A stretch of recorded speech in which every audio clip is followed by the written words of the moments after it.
ইফতারিতে কখনোই চারটি খাবার খাবেন না, যা রাসূল সাল্লাল্লাহু আলাইহি ওয়াসাল্লাম মারাত্মকভাবে অপছন্দ করতেন। আর উম্মত হিসাবে রাসূল সাল্লাল্লাহু আলাইহি ওয়াসাল্লাম যেটা অপছন্দ করতেন সেটা আমাদেরকেও বর্জন করতে হবে। রাসূল সাল্লাল্লাহু আলাইহি ওয়াসাল্লাম যেটা পছন্দ করতেন সেটা আমাদেরকে আঁকড়িয়ে ধরতে হবে। এই চারটি খাবার কি দেখেন, আমরা কিন্তু অনেকেই এই খাবারের পছন্দের তালিকায় চারটি খাবার রয়েছে। প্রথম দুটি খাবার হলো রাসূল সাল্লাল্লাহু আলাইহি ওয়াসাল্লাম বলেন কাঁচা পেঁয়াজ এবং কাঁচা রসুন, যা আমাদের অনেকের পছন্দের তালিকায় আছে এবং ইফতারির সময় আমরা পেঁয়াজের সাথে ছোলার সাথে খুব মজা করে এটা খাই। অথচ বুখারীর বর্ণনায় আল্লাহ রাসূল সাল্লাল্লাহু আলাইহি ওয়াসাল্লাম বলেন, বুখারী শরীফের 855 নম্বর হাদিস, আল্লাহ রাসূল বলছেন, আব্দুল্লাহ ইবনে জাবের রাদিয়াল্লাহু তাআলা থেকে বর্ণিত, তিনি বলছেন, যখন দেখবে যদি কোনো মানুষ কাঁচা পেঁয়াজ এবং কাঁচা রসুন খায়, সে যেন আমার নিকটে না আসে, এমনকি মসজিদের নিকটেও যেন না যায়। কেন?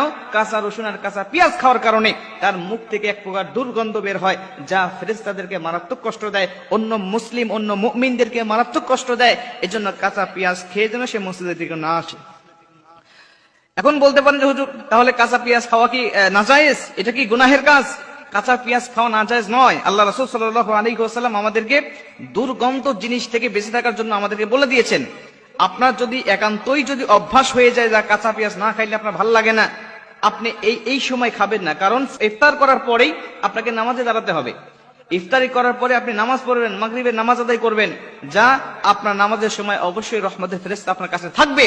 অর্থাৎ এই সময় যদি আপনি কাঁচা পেঁয়াজ খেয়ে নামাজে দাঁড়িয়ে যান, তাহলে আপনার নিকট ফেরেশতা আসবে না, বা আসলেও তাদের খুব কষ্ট হবে। এই জন্য রাসূল সাল্লাল্লাহু আলাইহি ওয়াসাল্লাম নিষেধ করতেন। আরেকটা হাদিসের মধ্যে আসছে, আল্লাহ রাসূল সাল্লাল্লাহু আলাইহি ওয়াসাল্লাম একটি দাওয়াতে গেলেন, যাওয়ার পর দেখলেন যে কাঁচা পেঁয়াজ দিয়ে তিনি সালাদ বানিয়েছেন। আল্লাহ রাসূল বললেন, এটা কে বানিয়েছে? ভিতর থেকে উত্তর আসলো, যেটা এটা ঘরের এক মহিলা বানিয়েছেন। তিনি বলছেন যে না, এটা আমি খেতে পারবো না, এটা নিয়ে যাও। কেন? এটা খেতে পারবো না এই জন্য যে আমার সাথে ফেরেশতা থাকে, আর এটা খেলে আমার ফেরেশতাদেরকে খুব কষ্ট দেয়, অতএব এটা আমি খেতে পারবো না। নাসাই শরীফের বর্ণনায় আসছে, আল্লাহ রাসূল সাল্লাল্লাহু আলাইহি ওয়াসাল্লাম বলছেন, তোমরা পেঁয়াজ খাবে কিন্তু রান্না করে খাবে, যাতে এই দুর্গন্ধটা দূর হয়ে যায়। এর জন্য প্রথম দুটি তালিকায় আমাদের রয়েছে কাঁচা পেঁয়াজ এবং কাঁচা রসুন। এটা আমি একসাথে বললাম এর জন্য, কারণ একই হাদিসের মধ্যে এই কাঁচা পেঁয়াজ আর কাঁচা রসুনের কথা আল্লাহ রাসূল সাল্লাল্লাহু আলাইহি ওয়াসাল্লাম বলে দিয়েছেন। 3 নম্বরে আল্লাহ রাসূল সাল্লাল্লাহু আলাইহি ওয়াসাল্লাম বলেছেন যে অতিরিক্ত গরম খাবার তোমরা খাবে না। ইফতারির সময় দেখা যাচ্ছে যে তাড়াহুড়া করে রান্না করা হয়, আর আমরা খুবই ক্ষুধার্ত থাকার কারণে, খুবই ক্লান্ত থাকার কারণে আমরা তাড়াহুড়া করে গরম খাবারটা খেয়ে ফেলি। আল্লাহ রাসূল সাল্লাল্লাহু আলাইহি ওয়াসাল্লাম তিরমিজি শরীফে বর্ণনায় আসছে যে রাসূল সাল্লাল্লাহু আলাইহি ওয়াসাল্লাম বলছেন, যদি কেউ গরম খাবার খায়, এই খাবারের মধ্য থেকে সে কোনো বরকত পাবে না।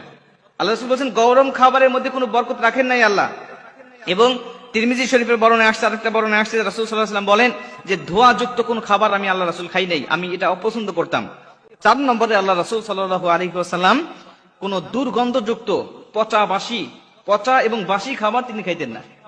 পচা বাসি খাবার খাইতেন না, এই বিষয়ে অনেক হাদিস আছে। আর বর্তমান চিকিৎসা বিজ্ঞান এই পচা বাসি খাবার না খাওয়ার জন্য আমাদেরকে বারবার কিন্তু তারা সতর্ক করছে। কেন? এটা খাইলে মানুষের শরীরে অনেক রোগ ব্যাধি, অনেক কিছু তার শরীরে বাসা বাঁধতে পারে।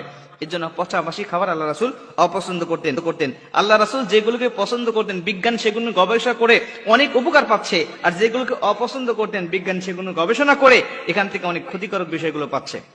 অতএব আল্লাহ রাসূল যে সকল বিজ্ঞানের বিজ্ঞানী ছিলেন, এতে কোনো সন্দেহ নাই। অতএব এই 4টি খাবার আজকে আমরা আলোচনা করলাম। 4টি খাবারের মধ্যে প্রথম 2টি খাবার হলো পেঁয়াজ এবং কাঁচা পেঁয়াজ এবং কাঁচা রসুন। 2 নম্বর হলো অতিরিক্ত গরম খাবার, যা ইফতারের সময় হয়ে থাকে। 4 নম্বর হলো পচা এবং বাসি খাবার। এই 4টি খাবার থেকে অবশ্যই আমাদেরকে বেঁচে থাকতে হবে।